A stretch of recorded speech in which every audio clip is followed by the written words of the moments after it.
The following content is a narrated account intended for storytelling and discussion. Hi, welcome to our channel where we share the most intriguing stories.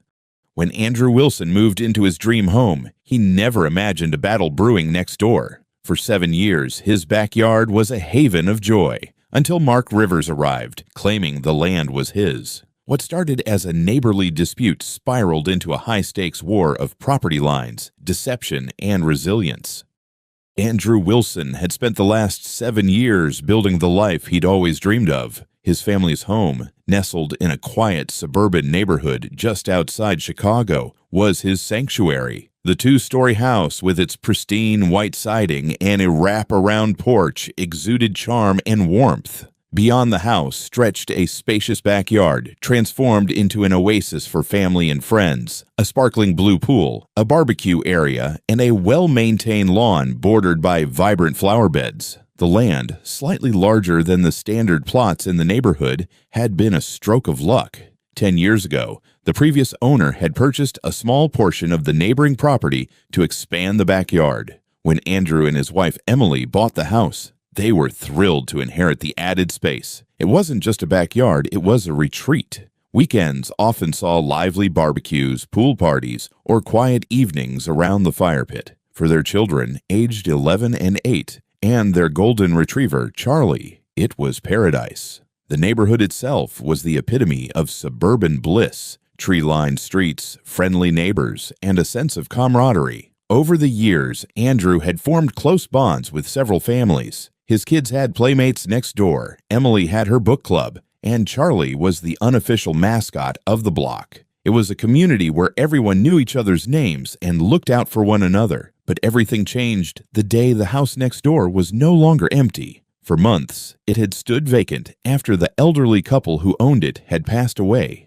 Andrew had heard rumors that their son, Mark Rivers, had inherited the property. Mark, a 46-year-old lawyer with a reputation for being ambitious and headstrong, was largely a mystery to the neighborhood. When Andrew saw the moving truck pull up one Saturday morning, he decided to be neighborly and introduce himself. To Andrew's surprise, Mark came to him first. Without so much as a smile, Mark strode across the lawn and stood at the edge of Andrew's backyard. The friendly greeting Andrew had prepared died on his lips as Mark's eyes scanned the pool and the barbecue area with a cold, assessing gaze.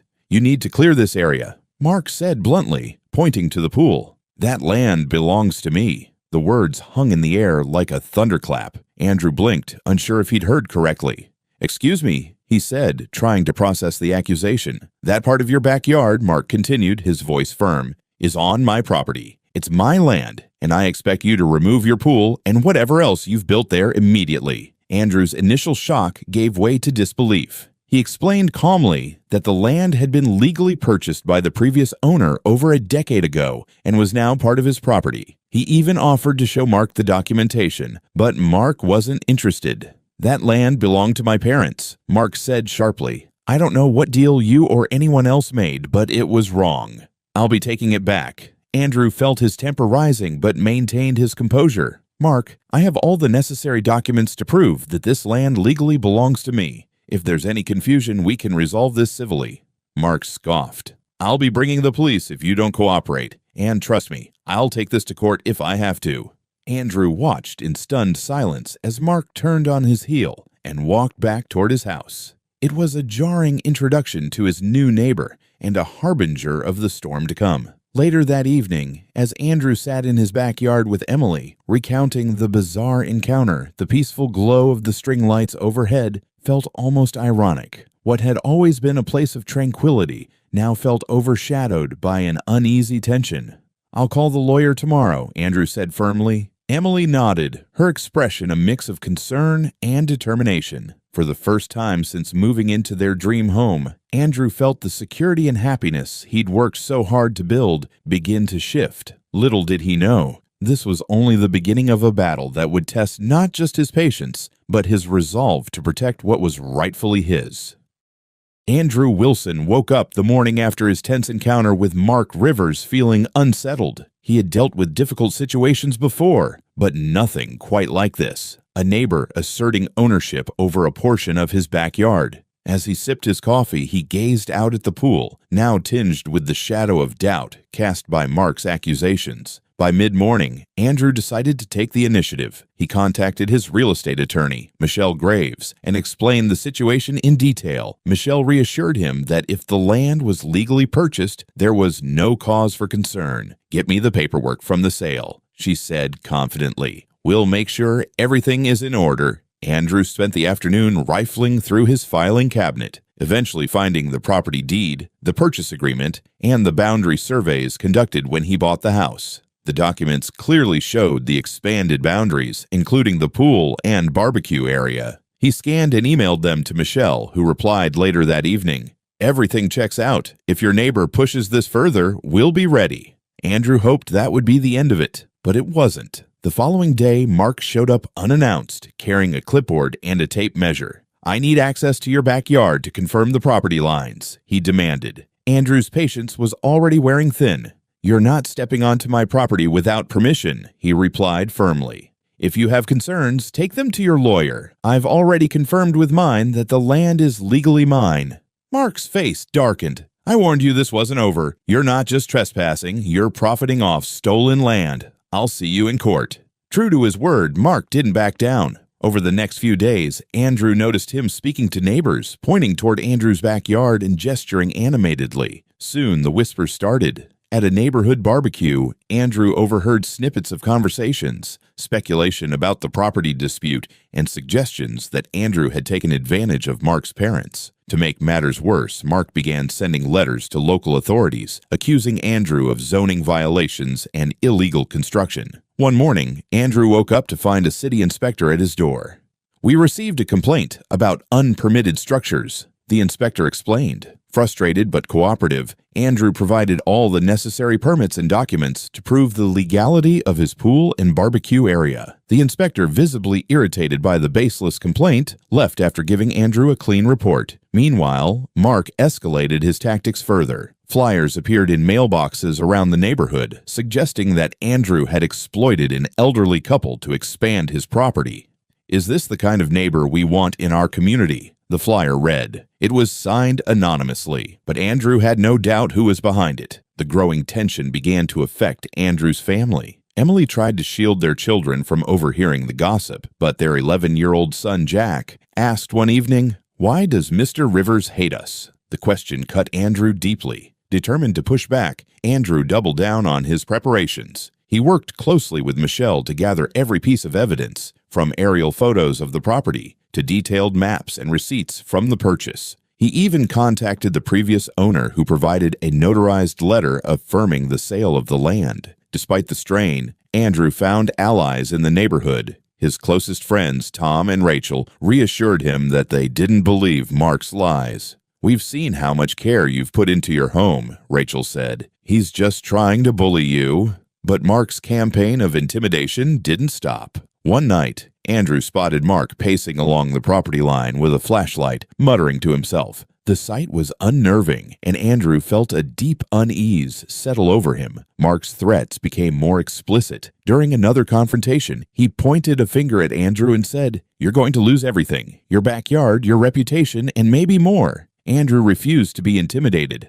"We'll let the court decide," he said. But deep down, he knew the battle was taking a toll. His once peaceful life was now consumed by a fight he never asked for. The stage was set for a confrontation that neither man would back down from, and Andrew prepared himself for the next move in Mark's relentless campaign. Andrew awoke to a bright Saturday morning, hoping for a peaceful day with his family. But as he stepped outside with a mug of coffee in hand, he froze in disbelief. A tall metallic fence now stretched across his backyard, cutting directly through his pool area and barbecue setup. The gleaming barrier was jarring, splitting his property in two like a blatant declaration of war. "Emily!" Andrew called, his voice tight with urgency. His wife hurried outside, her eyes widening as she took in the sight. Without hesitation, she grabbed her phone and began recording. The fence wasn't just an inconvenience. It was an insult, a physical intrusion on their home. The once serene backyard now felt like a battleground. Andrew examined the fence closely, noting how it had been installed hastily, with fresh dirt piled around the posts and scratches on the patio stones where it cut through the edge of the pool deck. Fuming, Andrew marched to Mark's house. This time he came prepared, his phone set to record the conversation. Mark answered the door with an air of smug satisfaction, a faint smirk tugging at the corner of his mouth. "What the hell is this, Mark?" Andrew demanded, gesturing toward the backyard. "I warned you," Mark said flatly. "That land is mine. Since you refused to cooperate, I took matters into my own hands." "You had no right to do this," Andrew snapped. "This is illegal. I'll have that fence torn down by the end of the day." Mark chuckled, pulling out a folder of papers.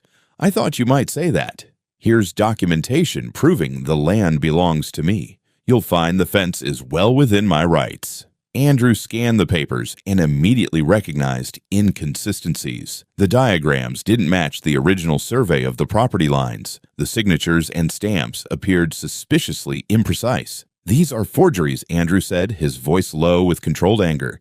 "Do you really think this will hold up in court?" Mark's smirk widened. "I guess we'll find out, but I wouldn't recommend touching that fence. Any damage will be considered destruction of my property. I'd hate to have to press charges." The conversation ended with Mark slamming the door, leaving Andrew seething. Returning to his house, he replayed the recorded interaction, carefully noting Mark's threats and admissions. Andrew immediately called Michelle, explaining the situation in detail. She was appalled by Mark's audacity. "This is a blatant violation of your property rights," she said. "I'll file an emergency injunction first thing Monday morning. In the meantime, document everything. Photos, videos, anything that proves this is on your property." That afternoon, Andrew and Emily measured the boundaries, taking meticulous notes and marking the positions of the fence posts. Their children, sensing the tension, watched quietly from the porch as their once lively backyard was reduced to a source of unease. As the sun set, Andrew felt a surge of resolve. Mark's actions were brazen, but Andrew wasn't about to be bullied into submission. He was ready to fight, no matter how long it took, to reclaim what was rightfully his. Andrew stood in his garage, staring at the row of tools neatly hung on the wall. His eyes settled on the sledgehammer, its sturdy wooden handle and weighty metal head, a silent testament to resolve. He'd spent the last 2 days documenting every detail of the fence, consulting with his lawyer, and filing the injunction. Now, with legal clarity on his side, he decided it was time to act. He stepped out into the backyard, sledgehammer in hand, his jaw set in determination. Emily, standing on the patio with her phone, gave him a reassuring nod. A few trusted neighbors, Tom and Rachel among them, had come to support Andrew. Tom stood ready with his own phone to record, while Rachel stayed inside with the kids to keep them calm. Andrew took a deep breath and swung the sledgehammer. The metallic clang of the first blow echoed across the yard, sharp and defiant. He struck again, and the fence wavered. The sound drew Mark out of his house. He stormed into his own backyard, his face twisted with fury. "What the hell do you think you're doing?" he bellowed, marching toward the fence. Andrew set the sledgehammer down and turned to face him. "I'm removing this illegal fence from my property. You've already been served an injunction. Check your mailbox." Mark froze for a moment, then his expression darkened. "You're making a big mistake, Andrew. This isn't over." "It is over," Andrew replied coldly. "I've tried reasoning with you. I've followed the law. Now I'm done letting you intimidate my family." Mark's anger boiled over. He charged toward the fence, grabbing the nearest section and attempting to stop Andrew from removing it. "You have no right," he shouted, his voice cracking with rage. Andrew held his ground, but Tom stepped forward, his phone still recording. "Back off, Mark," he warned. "You're being recorded. Don't make this worse for yourself." Instead of backing down, Mark lunged toward Andrew, grabbing his shirt and pulling him back. The two men struggled briefly, and the commotion attracted the attention of more neighbors. Emily, still on the patio, quickly dialed 911. "We need police at our address immediately. My husband is being attacked by our neighbor," she said, her voice calm but urgent. Mark's aggression faltered as he noticed the growing audience and the phones capturing every moment. He released Andrew and stepped back, breathing heavily. "You'll regret this," he spat. "I'll ruin you." Andrew, standing firm, said nothing. He turned back to the fence, picked up the sledgehammer, and resumed dismantling it. Mark retreated to his house, but slammed the door open with such force that it echoed across the neighborhood. Minutes later, the police arrived. Mark came back outside, protesting loudly that he was the victim and accusing Andrew of property destruction. But Andrew calmly handed the officers the court-issued injunction and pointed to the documentation proving his ownership. Witnesses stepped forward, including Tom, to corroborate Andrew's version of events. The officers reviewed the evidence, then turned to Mark. "You've been served an injunction, which means you had no right to install this fence or interfere," one officer said firmly. "If you touch Mr. Wilson or his property again, you'll be arrested." Mark, his face flushed with embarrassment and rage, muttered something under his breath and retreated inside. As the police left, Andrew dismantled the final section of the fence, feeling the weight of the conflict lifting slightly. The neighbors who had gathered began to clap, showing their support. For the first time in weeks, Andrew allowed himself a small smile. This was only the first battle, but it felt like a victory nonetheless.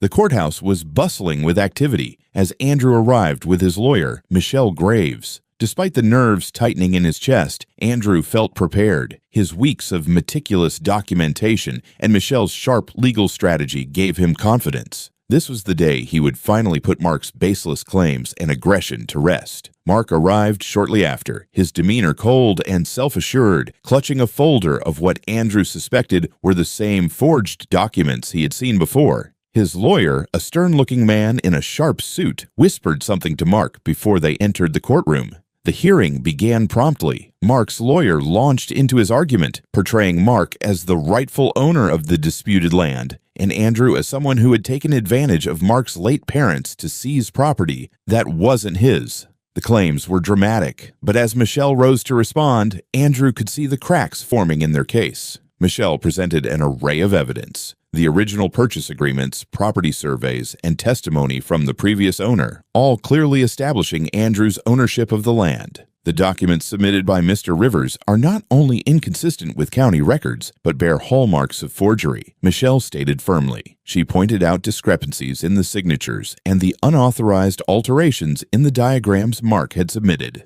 To solidify their case, Michelle played the recording of Andrew's confrontation with Mark, in which Mark had openly threatened Andrew and admitted to erecting the fence without permission. The courtroom fell silent as Mark's threats echoed through the speakers, his aggressive tone unmistakable. Next came the testimony. The city inspector who had visited Andrew's property took the stand, confirming that all structures on Andrew's land were properly permitted and compliant with local codes. Tom and Rachel also testified, recounting Mark's erratic behavior and the physical altercation they had witnessed. Mark's lawyer attempted to poke holes in Andrew's evidence, but their arguments were flimsy and failed to counter the overwhelming documentation Michelle had presented. When it was Mark's turn to testify, he doubled down on his claims, insisting that his parents would never have sold the land. However, his story unraveled under cross-examination as Michelle skillfully exposed his lack of concrete evidence.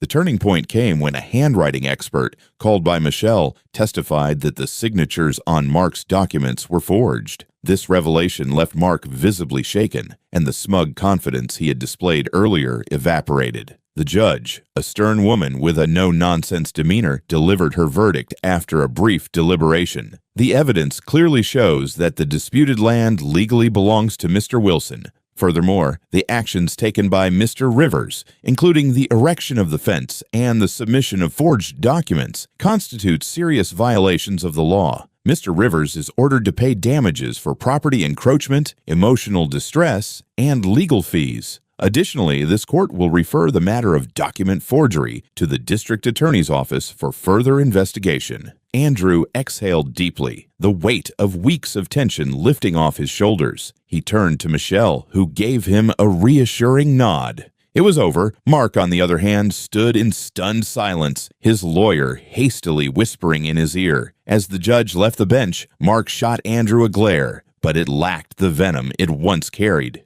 He knew he had lost. Outside the courtroom, Andrew was greeted by Tom, Rachel, and several other neighbors who had come to support him. "You did it," Rachel said, giving him a hug. "You stood up to him, and you won." Andrew smiled for the first time in what felt like months. Justice had been served, and the nightmare that Mark had brought into his life was finally coming to an end. The verdict spread quickly through the neighborhood, and the atmosphere shifted almost overnight. The once rampant whispers of doubt and gossip about Andrew were replaced by apologies and words of support. Neighbors who had initially avoided him now stopped by to offer congratulations and express their relief that the matter was finally resolved. For Mark Rivers, the fallout was swift and severe. The court's decision not only required him to pay damages, but also triggered a formal investigation into the forged documents he had submitted. Facing the possibility of criminal charges, Mark put his house up for sale and